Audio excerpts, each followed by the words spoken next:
बिस्मिल्लाहिर्रहमानिर्रहीम। अस्सलाम वालेकुम। उम्मीद आप सब लोग खैरियत से होंगे। अल्लाह पाक आप सबको अपनी हिफ्ज़ ईमान में रखे, आमीन। जी, आज मैं आपसे जो रेसिपी शेयर कर रही हूँ वो चने की दाल का हलवा है। ठीक है, तो रेसिपी शुरू करने से पहले जो लोग मेरे चैनल पर नए हैं काइंडली वो सब्सक्राइब करें और साथ में बेल के बटन को ज़रूर दबाएँ ताकि मेरी हर नई वीडियो सबसे पहले वो देख सकें। तो चलें शुरू करते हैं। बिस्मिल्लाहिर्रहमानिर्रहीम। तो मैंने लिया है उसमें चने की दाल आधा किलो और इसको 4-5 घंटे पहले मैंने भिगो दिया। उससे पहले मैंने अच्छी तरह इसको साफ़ कर लिया था, फिर मैंने इसको भिगोया था।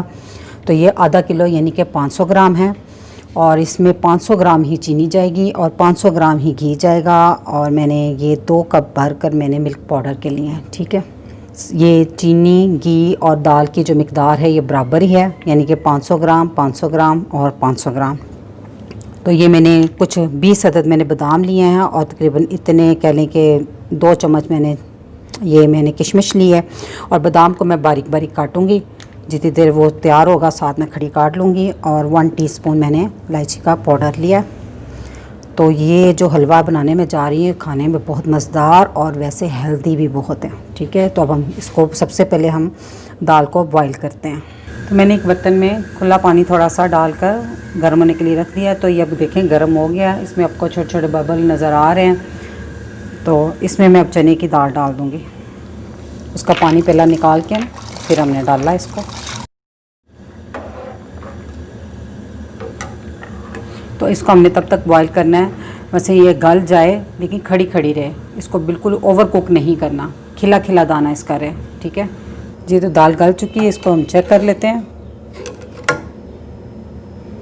देख लें इस तरह की गली होनी चाहिए आपकी, खिली खिली सी, फुल नहीं। ठीक है, तो अब हम इसको पानी से निकाल लेते हैं। इसका सारा पानी आपने ड्रेन कर देना, चाहे जिस तरह आपको सहूलत उसी तरह इसको निकाल लें और खुले बर्तन में डाल के इसको थोड़ा ठंडा कर लें।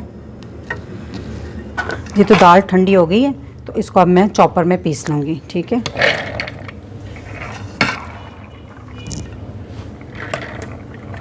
चॉपर में मैंने दाल को डाल दिया, तो इसको मैं आधी आधी करके पीसूँगी ताकि ज़रा अच्छे से पीस जाए।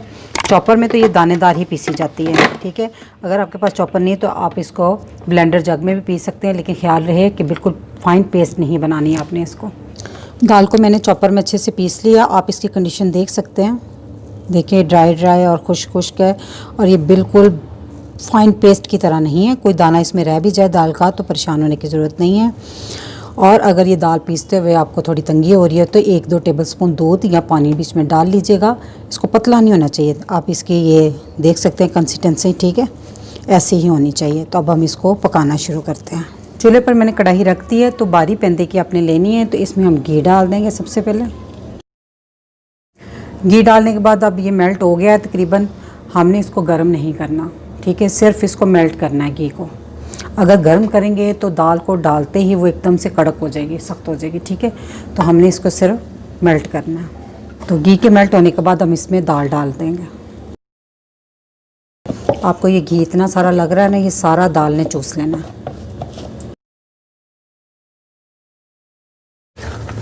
अब हमने स्लो आंच पे हलवे को तब तक भूनना जब तक ये लाइट ब्राउन ना हो जाए और खुशबू ना आना शुरू हो जाए। इसमें थोड़ा सा टाइम लग सकता है, तो लेकिन ये कि चम्मच आपने मुसलसल बीच में हिलाते रहना ताकि इन हलवा नीचे ना लगने पाए। अभी सिर्फ 5 मिनट हुए हैं मुझे इसको भूनते हुए, तो आप इसकी शक्ल देख सकते हैं इस तरह की है। देखिए इसमें दाना दाना भी फील हो रहा है दाल में, बिल्कुल ऐसी ही दाल हमें पिसी हुई चाहिए। ठीक है, अब मुझे 10 मिनट हो गए हैं इसको भूनते हुए। तो अब आप इसकी शक्ल दे सकते हैं, मैंने इसमें पानी या कोई चीज़ और कुछ नहीं मिलाया है, ये घी ही है इसको और रनी की सूरत में आ गया। ये पतला होता जा रहा है, ऐसे ही होगा। जैसे जैसे भूनता जाएगा घी बिल्कुल इससे सेपरेट हो जाएगा।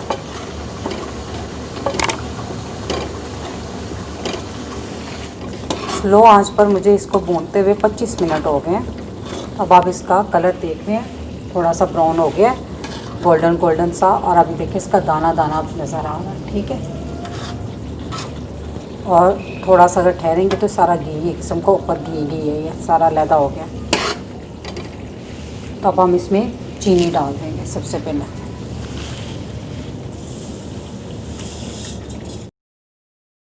और साथ 1 कप पानी में डाल दूँगी।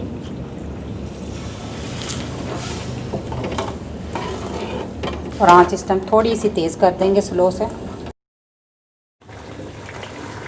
चीनी के मेल्ट होने के बाद अब इसमें डाल दूंगी मैं मिल्क पाउडर।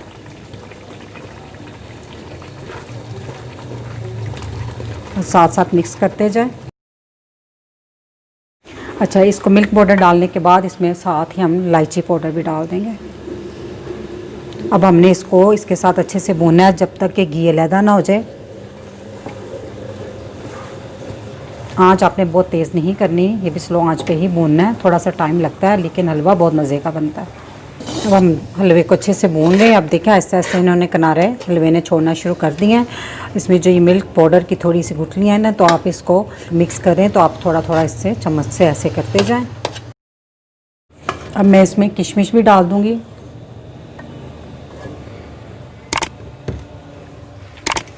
और ये जो कटे हुए बादाम थे ये भी। और हम इसको भी थोड़ा सा मज़ीद पकाएंगे। अब देखिए मैंने इसमें आधा किलो घी डाला है। शुरू में लग रहा था कि बहुत ज़्यादा, लेकिन अब देखें पकने के बाद वो घी कहाँ गया, बिल्कुल नहीं नज़र आ रहा। इसको थोड़ा सा मैंने 5 मिनट और भूना है ड्राई फ्रूट डालने के बाद। अब देखें ये हलवे ने किनारे बिल्कुल छोड़ने शुरू कर दिए। ये लें, बिल्कुल नहीं चिपक रहा बर्तन के साथ। आप जैसे मर्ज़ी इसको कर लें। ये देखिए, देख रहे हैं ना। बस इस कंडीशन पे जब आ जाता है ना हलवा, तो ये हलवा बिल्कुल रेडी है। ठीक है, तो अब इससे मैं डिश में निकालती हूँ। ठीक, बहुत ज़बरदस्त बना। आप इसकी लुक देखें पास करके, जैसे सूजी का दाना ना वैसे इसमें नज़र आ रहा है। ऐसा होना चाहिए ये, क्योंकि हम इसको दाल का बना रहे हैं, बेसन का नहीं। चलें जी, ठीक। तो अब हम इसे डिश में निकालते हैं। मज़ेदार चने की दाल का हलवा बनकर तैयार है। तो मेरी अगर ये रेसिपी आपको अच्छी लगी तो मेरे चैनल को सब्सक्राइब कीजिएगा, मेरी वीडियो को फैमिली मेम्बर फ्रेंड के साथ शेयर कीजिएगा। जस्ट चाहूँगी अल्लाह पाक आप सबको खुश रखे और मुझे अपनी दुआ में याद रखिएगा। अल्लाह हाफिज़।